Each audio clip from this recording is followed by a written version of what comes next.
Kapolda minta pemerintah tuntaskan kasus HAM di Papua. Kepala Polda Papua, Irjen Pol Paulus Waterpauw, meminta pemerintah untuk menuntaskan berbagai kasus pelanggaran hak asasi manusia atau HAM berat di Papua. Sebab isu ini menjadi salah satu komoditas yang kerap digunakan oleh kelompok-kelompok tertentu untuk menarik perhatian dunia internasional agar bisa berpisah dari NKRI.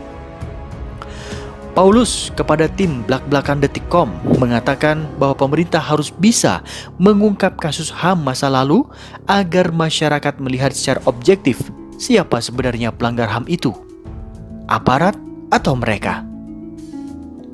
Sebagai aparat yang telah 18 tahun bertugas di wilayah Papua, OPM maupun KKB justru lebih banyak melakukan kekerasan terhadap warga sipil dan anggota TNI Polri. Tapi mereka selalu berteriak lebih nyaring dan menuduh aparat TNI Polri lah yang melakukan kekerasan.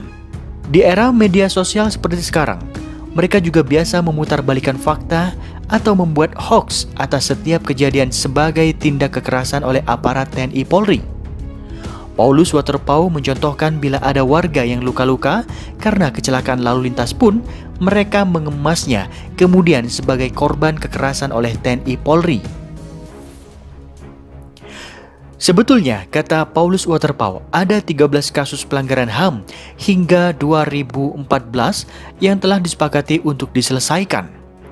Dari jumlah itu, telah disepakati pula kasus mana saja yang ditangani oleh TNI Polri, Komnas HAM, dan Kejaksaan Agung.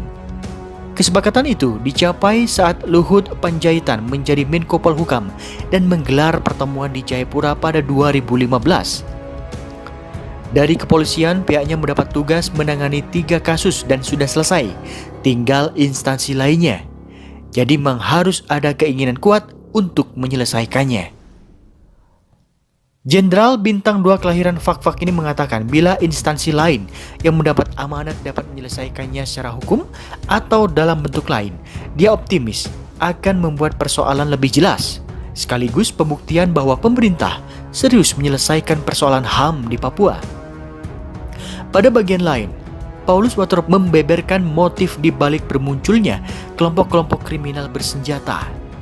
Juga soal modus operandi, asal-usul kepemilikan senjata mereka, hingga sinyalemen mereka dimanfaatkan untuk tujuan politik dan bisnis lokal.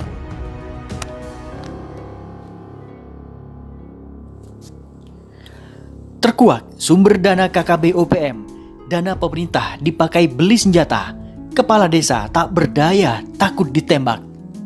Sumber dana kelompok kriminal bersenjata KKB yang berafiliasi dengan organisasi Papua Merdeka OPM akhirnya terungkap. Ternyata selama ini mereka menggunakan uang pemerintah. Setiap pencairan dana desa, KKB OPM selalu mendatangi sejumlah kepala desa dan mengintimidasinya. Daripada ditembak, sejumlah kepala desa terpaksa memberikan dana desa yang seharusnya untuk mendanai pembangunan infrastruktur desa itu ke KKB OPM. Dana desa yang mereka rampas tersebut diduga kuat untuk membeli senjata dan amunisi untuk membuat teror. Fakta tersebut terungkap dari hasil penyelidikan polisi. Kapolres Intan Jaya AKBP Iwayan Antara mengatakan ternyata sudah lama KKB OPM menjalankan aksinya. Kalau dana desa itu dari dulu setiap dana desa keluar, dia KKB selalu meminta jatah. Kalau tidak dikasih, mereka tidak aman saat kembali ke kampungnya. Jelas Wayan saat dihubungi Senin 8 Februari 2021. Meski sudah mengetahui informasi tersebut, namun aparat keamanan sendiri sejauh ini masih kesulitan untuk melakukan pengawalan terhadap kepala desa yang telah mencairkan anggaran itu. Pasalnya, medan yang ditempuh untuk melakukan pengawalan tidak mudah. Lokasinya jauh-jauh, semua tidak bisa ditempuh dengan jalan kaki kecuali yang di sekitar Sugapa saja. Sementara itu Bupati Intan Jaya Natalis Tabuni mengaku selama ini ada beberapa kepala desa yang telah melaporkan terkait perampasan dana desa oleh KKB tersebut. Ada beberapa kepala desa mengakui kalau mereka diminta memberikan dana desa dan terpaksa memberikan daripada mereka ditembak. Namun demikian, dirinya belum bisa memastikan dana desa hasil rampasan itu digunakan untuk apa oleh KKB. Hanya saja, dirinya merasa heran soal kepemilikan senjata api KKB. Terlebih lagi, mereka selama ini bergerilya di dalam hutan. Natalis mengatakan mereka memiliki senjata dan mengintimidasi masyarakat. Kepala desa, mereka merasa kuat karena memiliki senjata, lalu mereka dapat senjata ini dari mana? Akibat dana desa dirampok, warga Papua semakin menderita. Sebab pemerintahan desa tak bisa lagi membiayai pembangunan infrastruktur. Bupati Intan Jaya Natalis Tabuni menceritakan kengerian keberadaan kelompok kriminal bersenjata KKB di wilayahnya. Adanya KKB berakibat pada ketakutan warga hingga beberapa di antara mereka terpaksa mengungsi. Bahkan, bupati dan jajarannya mengaku tak berada di kantor pemerintahan di Sugapa dengan alasan keamanan. Natalis mengaku bahwa dirinya juga diancam oleh KKB, termasuk pula jajaran pegawai pemerintahan mendapatkan ancaman dari KKB. Menurutnya, KKB meminta bantuan makanan hingga uang dengan bersenjata lengkap ke rumah-rumah warga. Ancaman eksekusi menurutnya, KKB tak segan-segan melakukan tindakan kekerasan kepada warga yang menolak memberikan bantuan.